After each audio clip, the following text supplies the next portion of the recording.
বয়স্ক ভাতা পাইতে গেলে 5,000 টাকা খরচ দেওয়া লাগে, বিধবা ভাতা পাইতে গেলে 5,000 টাকা দেওয়া লাগে খরচ, আল্লাহর রাস্তায় সরকারি ঘর পাইতে গেলে 20,000 টাকা খরচ দেওয়া লাগে,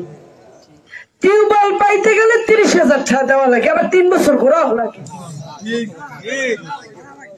কাঠের জমি পাইতে গেলে 5,000 ধান যারা মাথায় নিয়ে মারতে চায় হেরা পায় কাঠের জমি, আর সেই গরিব হেরা না খাইয়েই মরে। সরকারি কালবারে জাল দেবে গরিব মানুষের, জাল দিয়ে 2টা মাছ খাইবে, হ্যাঁ খায় সব বড় লোক, চাইবে কই মানুষ? কোথায় যাবে বলেন? এই 5 বছরে আমি বলতে চাই, মাননীয় প্রধানমন্ত্রী জননেত্রী শেখ হাসিনার নেতৃত্বে তিনি যে অনুদান দেয় সেটা বিনামূল্যে দেয়, 1 পয়সার বিনিময়ে আপনাদের কোনো অনুদান নেত্রী দেয় না। আমরা যারা নেত্রীর প্রতিনিধি হিসাবে আপনাদের কাছে পৌঁছাই, আমাকে চামচাগুলো এই কাকাম কুকাম করে,